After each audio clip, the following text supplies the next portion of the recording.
Aloha and welcome to PIP Clips, quick tips to enhance your relationships. For those of you who don't know, PIP stands for Power in Partnership. For those of you who don't know, my name is Amy Elizabeth Gordon, and I am delighted to be your guide on this journey of relational health. How do we tend to the matters of the heart? I firmly believe we do that in partnership. We do that by tending to the space between. The space between our thoughts, the space between our heartbeats, the space between ourselves and our beloveds, the space between us and them. Because I think when we play in that playground, we realize there really is no us and them. So I go deep quickly. That's one of my favorite things to do. I don't believe in a surface life. I believe we are meant to dive deep after we aim high, and in that we live an extraordinary life. We live a life of tremendous sacred success, a life of a bigger mission, a life of committed action, where we get to live an epic life. So what I've been talking about recently is this idea of moonshot magic. Moonshot is declaring that something extraordinary, and the magic is the ease and the grace and letting it flow. And I think moonshot magic is an important theme to keep going throughout this year. And I want to wed that into the theme I had the previous year, which is power and partnership. So some of you have not heard me hop on here and say, hey, it's PIP Clips, quick tips to enhance your relationships. And I miss it. And so as we're rolling into a new year, I'm thinking about what are those things I miss that I can bring back into my life that bring great meaning for me and meaning for others. Does it serve a higher purpose is one of the questions I ask myself. So today we're getting a re-familiarization with PIP Clips. And the topic for today is about getting grounded in grief, getting grounded in gratitude, and just finding ground. So I want to take a moment to share the story. The story is, we're sitting here on January 13th of 2020, and on January 1st, there was a tragic accident in our small community. And I have been feeling the heaviness and the gravity of that grief. So take a moment, if you will, and just feel gravity. Take a deep breath in and release. Feel yourself settling. My guess is you're sitting at a computer or looking at your phone. If you are sedentary, feel the presence of gravity holding you. If you are moving in a car or on a bike or on a treadmill, feel the pull that keeps you landing in the next step, the next rotation of the wheel, the next breath, the next exhale. There is a quality of gratitude that holds us, a quality of gravity that holds us. And when we can merge those two things together, we can help metabolize grief. Because it is my understanding that grief happens, sorrow happens, tragedy happens, disaster happens, unfortunate events happen. We are in this human condition. It is part and parcel for what happens. And what we get to do, what we get to choose, is to metabolize that grief, to process the intense events of our life, to clear the fear. Because for me, and I imagine for you too, underneath that grief is a fear. Could this happen to me? What if this happened to my loved ones that are close in on my circle? What if, that fear lingering in the what if nooks and crannies of my mind? What happened is we had a young 42-year-old mom running down the street, and a truck hit her from behind and killed her instantly.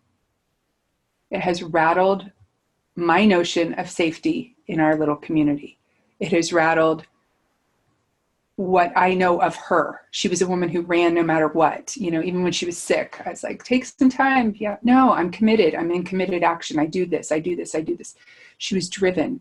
and she was passionate about her pursuits. She belonged to HURT, the Hawaii Ultra Running Tribe or team.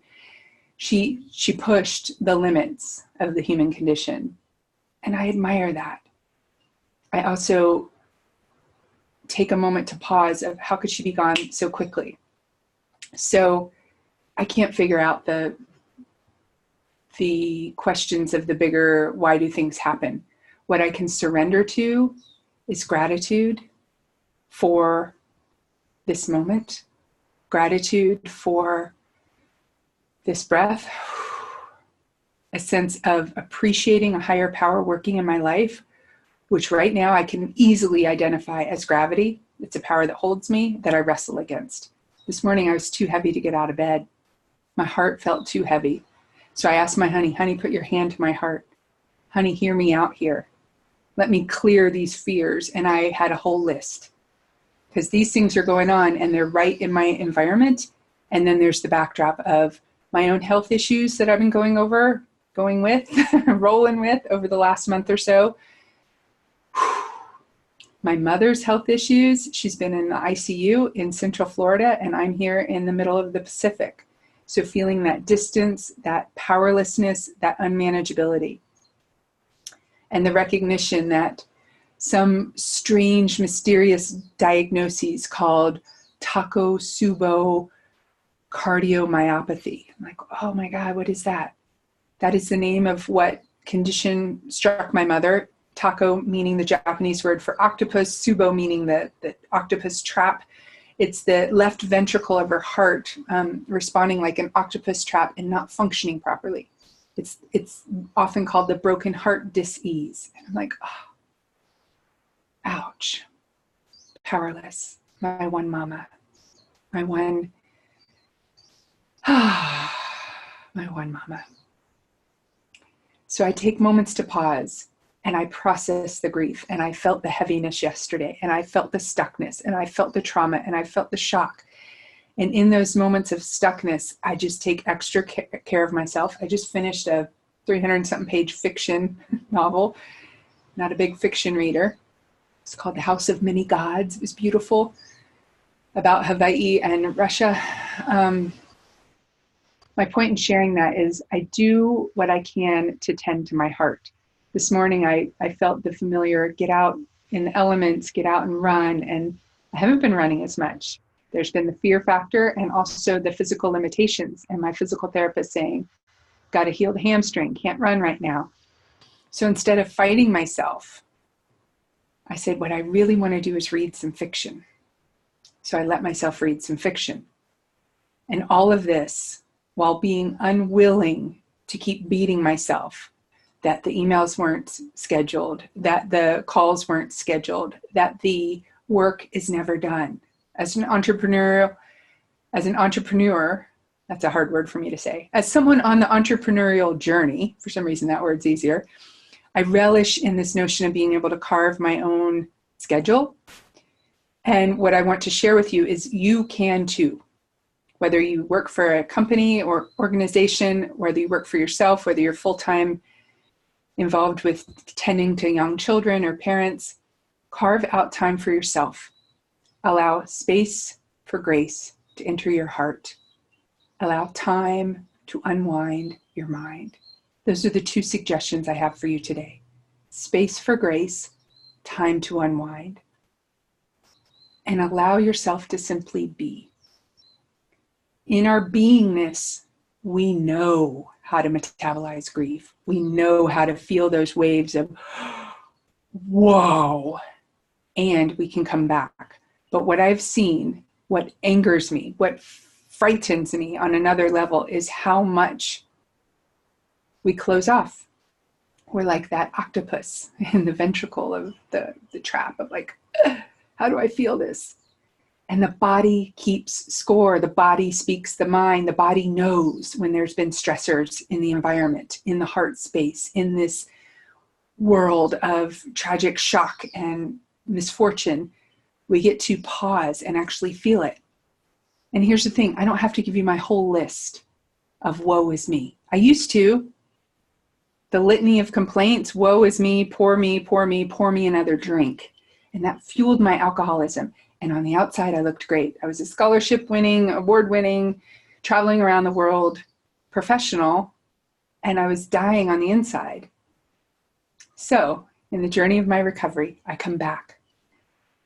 I acknowledge that I get to clear the fear. I get to feel it, to heal it. I get to allow space for grace to enter my heart and mind. I get to unwind my mind, unwind, and find the time to simply be. So may it be so that you can metabolize any unprocessed grief. Because in the human condition, we are meant to feel things in the moment, process them, and then let them go. But what I see far too often in dominant culture is this: hold it together, keep busy, keep going. You're too sensitive, don't feel your feelings, and look at my fists. It's like this hustle and bustle and striving and struggle. You are the manufacturer of your own misery. Boom. When I learned that, when that little golden nugget landed in my mind and actually found its way down into my heart in a way of ultimate liberation, there is a burden, an onus, a responsibility that I am responsible for my life and how I perceive it.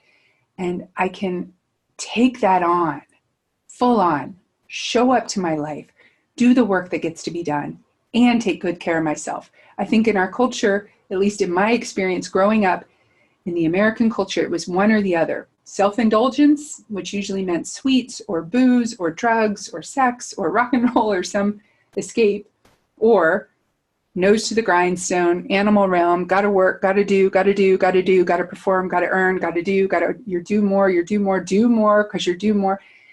And I'm looking for another route. So if that appeals to you, if you're looking for the other route, we circle back to Moonshot Magic, where we get to declare, what is the one thing? What is the one commitment today? Be specific, have accountability. This is the thing I'm doing today. And the magic is the ease, the effortless existence of the exhale. We need both, my friends. We need both. We need the structural support of our spine and the tender, vulnerable openness of our chest. These are some of the golden nuggets that I carry with me today. So I make this video for you, this Power in Partnership, PIP clips, quick tips to enhance your relationships. And it's a little bit longer of a clip because I've missed you. I've missed doing these. And I welcome your feedback. Please comment below.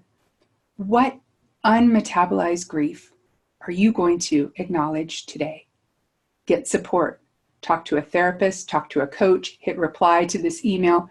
Do not journey into the dark neighborhoods of your mind alone. We don't have to. There's power in partnership. You matter, your relationships matter. Aloha and be well. Until next time, a hui hou.